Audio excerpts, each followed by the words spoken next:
আজকে কিছু কথা বলবো ফ্যামিলি নিয়ে। লাইক কমেন্ট পাওয়ার জন্য বলতেছি না, বাস্তবটা শুধু তুলে দেওয়ার জন্য বলতেছি।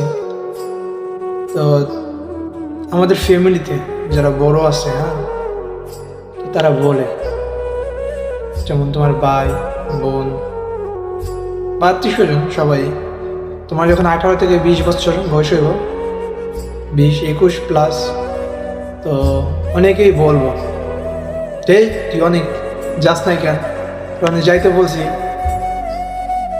কি কই রাখাবি, নিজের ভবিষ্যৎ নিজে খুঁয়ে দাসস, তোর ভালোর জন্য বলতাছি, তুই এটা শুনোস না, করস না। তারা যদি আমার ভালোর জন্য বলে, হ্যাঁ, তারা যদি আমার ভালোর জন্য তারা বলে, তাহলে দেউক আমার 5 লাখ টাকা দেউক, আমি বাইরে যাই, আমার কেরিয়ারটা ঠিক করি, বা আমার এই কিছু টাকা দেউক, আমি এই বাংলাদেশে বসে ব্যবসা করে খাই। তো এই কথাটা কেউই বলবো না, সবাই বলবো তোমার ভালোর জন্য তোমার বলতাছি, তুমি এইটা করো, ওইটা করো, ওইটা করো। আমার ভালোর জন্যই বলেন, আমার দিয়া আমার ভালো যদি আমি করি, তাহলে আপনার দরকার কিসের?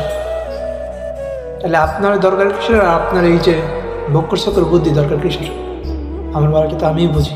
কেরিয়ার যদি আমার নিজেরই তৈরি করা লাগে, তাহলে আপনার দরকার কি? আপনি কে? এইসব কথা বাদ দেন।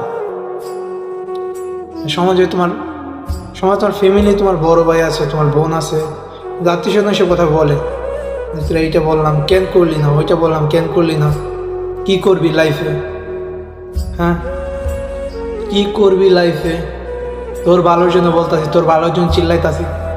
আরে ভাই, আমার ভালো যদি আমারই করতে হয়, তাহলে তোমার কিসের দরকার? আসলে এই কথাগুলো না অনেক রাগ নিয়ে বলতেছে, কারণ কি জানেন, বাস্তবতা খুব কঠিন একটা জিনিস।